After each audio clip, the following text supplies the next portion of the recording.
오늘은 예수님의 성전 정화에 관한 말씀입니다. 예수님께서 성전을 정화하셨다는 이야기는 마태복음 21장, 마가복음 11장, 누가복음 19장, 요한복음 2장, 사복음서에 모두 다 들어가 있습니다. 사복음서가 동일하게 증거하고 있다는 것은 예수님께서 성전을 정화하셨다는 일이 아주 중요하고 특별한 의미를 가지고 있다는 것을 우리에게 보여줍니다.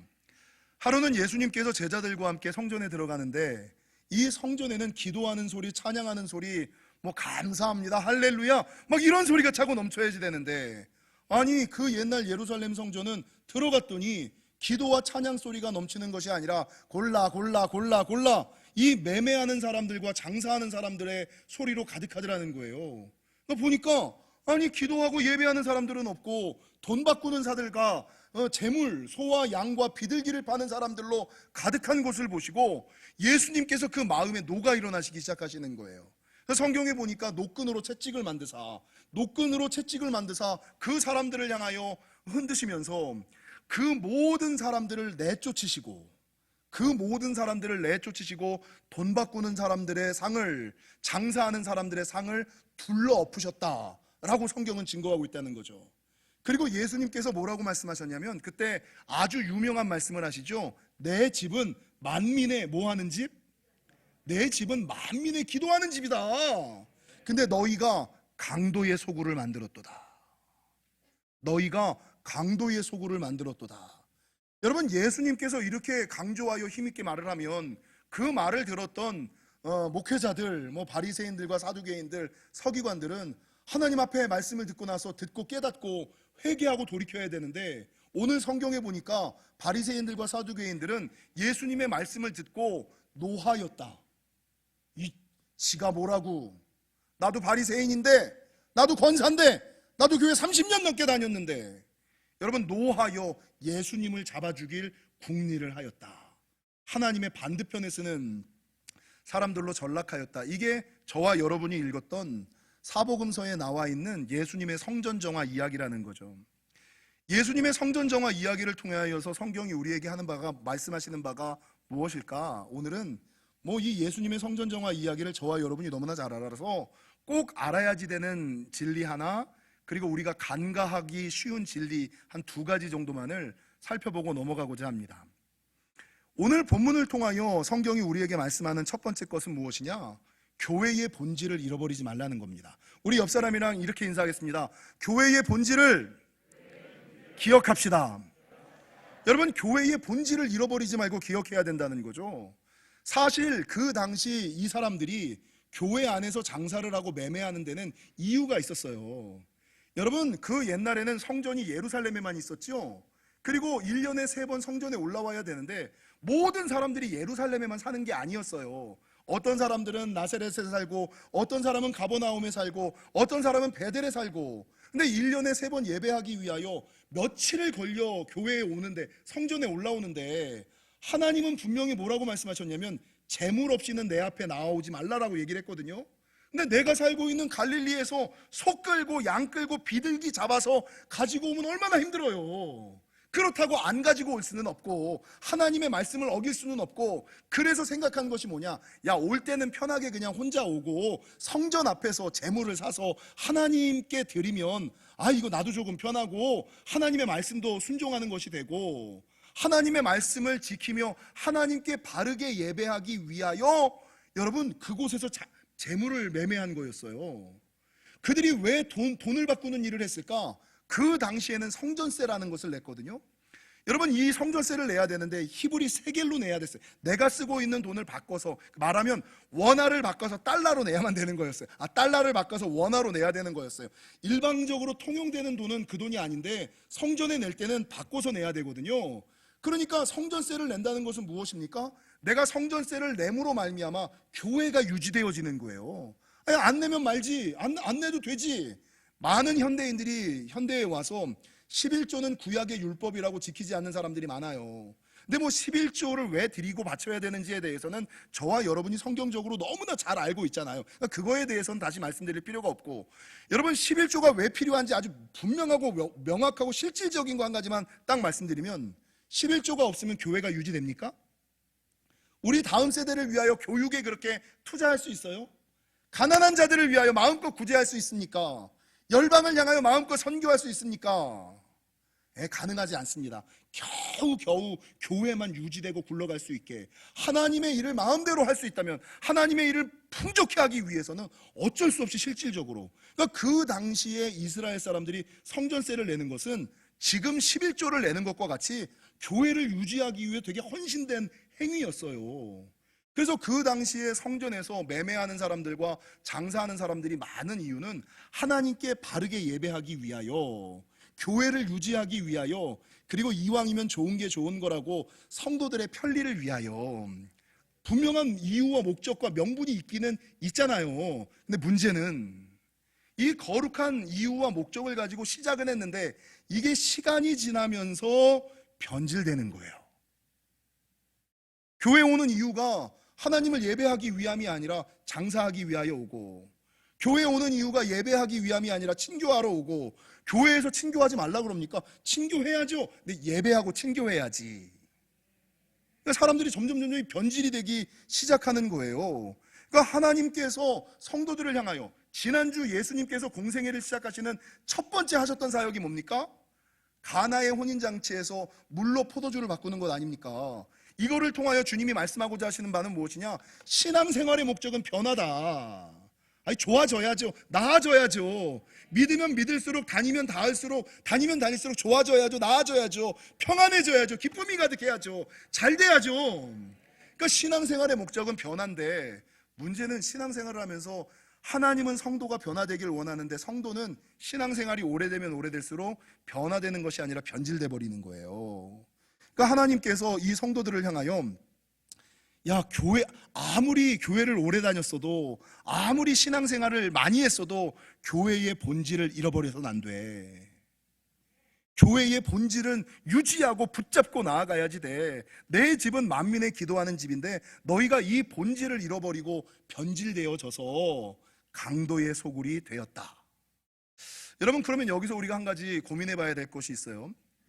본질을 잃어버린 교회는 강도의 소굴, 본질을 잃어버린 성도는 강도. 그러면 영지교회와 영지교회에 속해 있는 저와 여러분은 성전에 있는 성도입니까? 강도의 소굴에 있는 강도입니까? 이걸 주님이 말씀하시네요. 너 강도야, 성도야? 별 차이 없거든요. 뭐 그냥, 아니, 나도 예배하고 성전세 내고 나 11조도 하고 하나님의 말씀도 지키고, 좋은 게 좋은 거라고 더 많이 모이면 되는 거 아니야? 예배하는데 하나님께서는 본질을 잃어버린, 중심을 잃어버린 교회와 성도를 향하여, 본질을 잃어버렸을 때, 변화되지 않고 변질되었을 때 그것은 성전이 아니고 성도가 아니고 강도고 강도의 소굴이다 라고 말씀하고 있다는 거죠. 사랑하는 성도 여러분, 예수님께서 성전성화 사건을 통하여 우리에게 말씀하시는 바는, 아무리 신앙의 연조가 오래되고 오래 교회 생활을 했어도 여러분, 신앙의 본질을 잃어버리지 말고 본질 붙잡고 변화되시되 변질되지 않으시는 저와 여러분이 되시기를 주님의 이름으로 간절히 축원합니다. 요 첫 번째 대지는 저와 여러분 누구나 다 알고 있는 말씀이죠.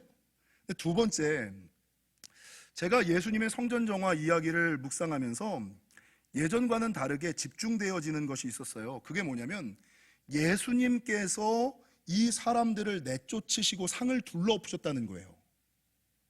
근데 우리가 알고 있는 예수님은 어떤 예수님이에요? 마태복음, 나는 마음이 겸손하고 온유한. 여러분, 예수님께서 얼마나 온유하고 겸손하신 분이셨는지 7번씩 70번이라도 용서해라. 너를 저주하는 자를 위하여 축복하고 기도하라. 예수님께서 십자가에 달려 죽으시면서까지 여러분, 자기를 고문하는 사람, 자기를 죽이는 사람들을 향하여 이를 부릅부득 갈면서 언젠간 복수할 거야, 하늘에 진노가 있을 거야, 이렇게 말씀하지 않으셨어요. 십자가에 달려 죽어가시는 그 상황 가운데서도 하나님 아버지, 저들을 용서하여 주옵소서. 저들은 자신들이 하는 것이 무슨 일인지 알지 못하나이다.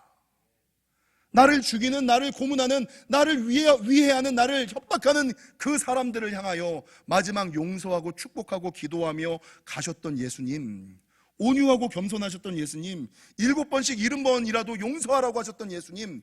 근데 이 온유하고 겸손하셨던 예수님이 왜 오늘 본문에서는 사람들을 노끈으로 채찍을 만들어서 채찍을 휘둘르시면서 사람들을 내쫓고 상을 둘러 엎으셨을까? 제가 이 말씀을 묵상을 하면서 내가 만약에 변화되는 성도가 아니라 변질되는 강도였다면 충분히 교회 안에서 내쫓길 수 있겠다. 그잖아요. 오래 신앙생활, 나도 어느 순간인가 신앙생활의 본질을 잃어버린 거야.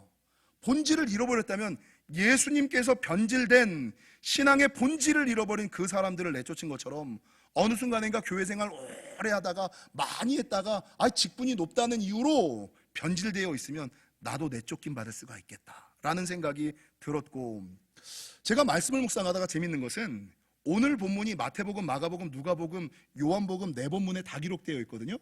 근데 이 내쫓으시고 라는 단어는 마태복음에도 마가복음에도 누가복음에도 요한복음에도 동일하게 기록되어 있어요.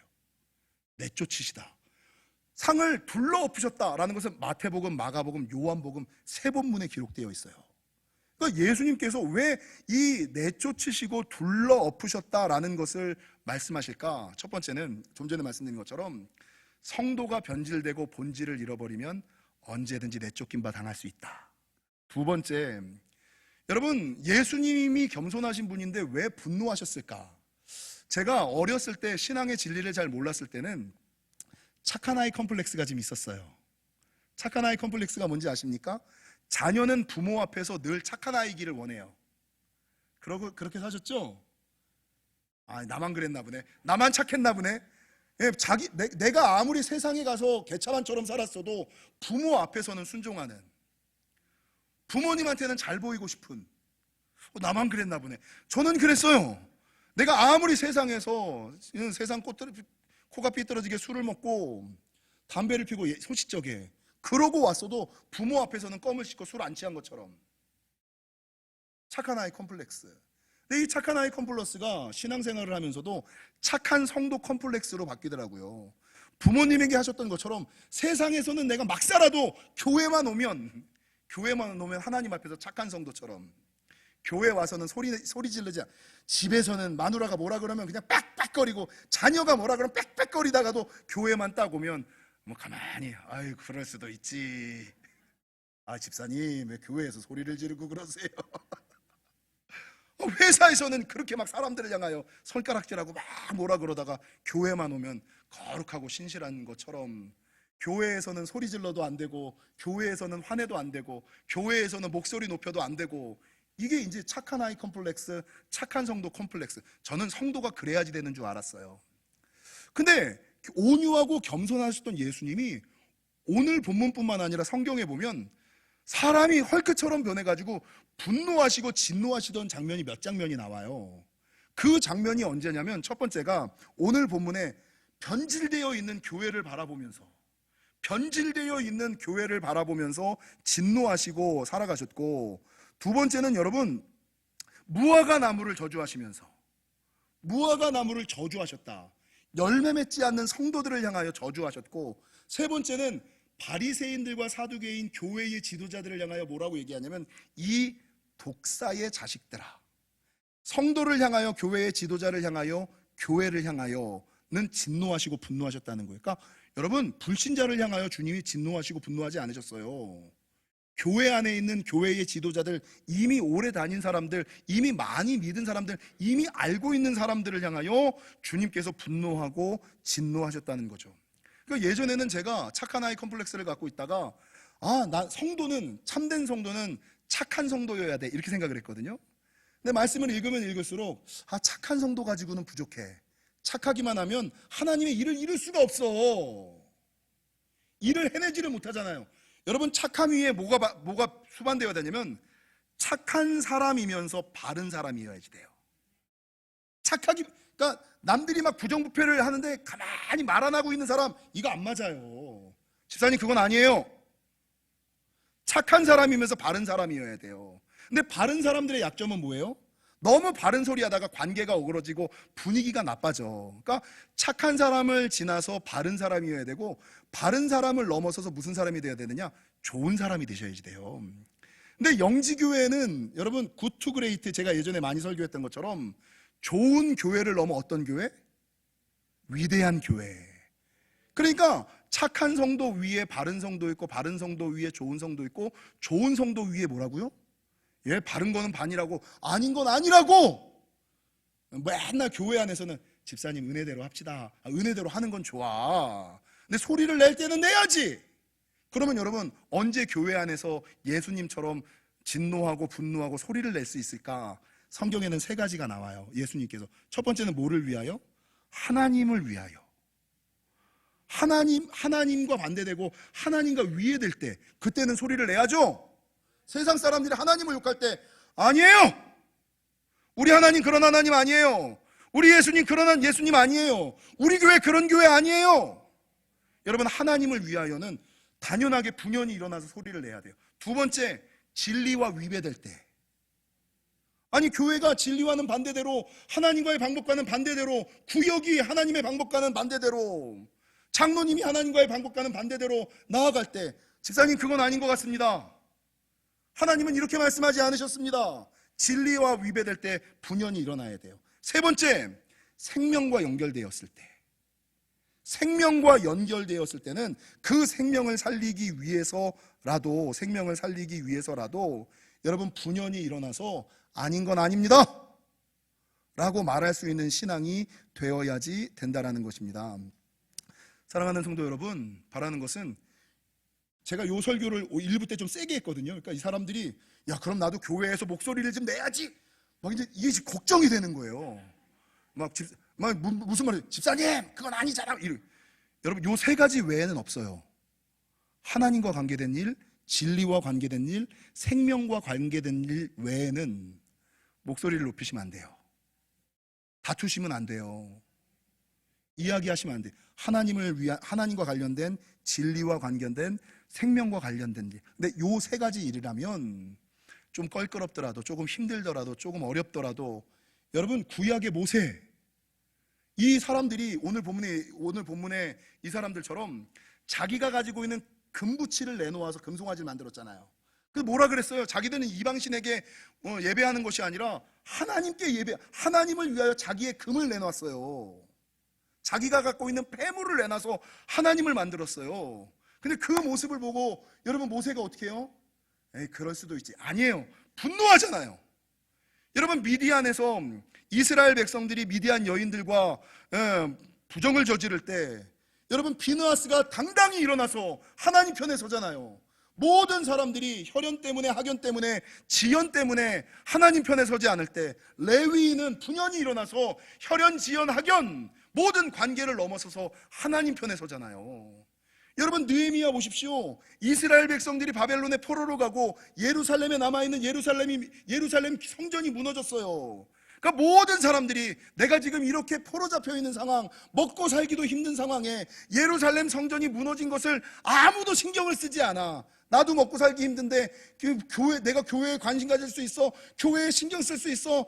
먹고 사는 것 때문에 아무도 교회에 관심 갖지 않아요. 근데 느헤미야만 예루살렘 성전이 무너진 것을 놓고 예루살렘 성전에 사람이 모이지 않는 것을 보며 슬퍼하며 금식하며 하나님께 기도하잖아요.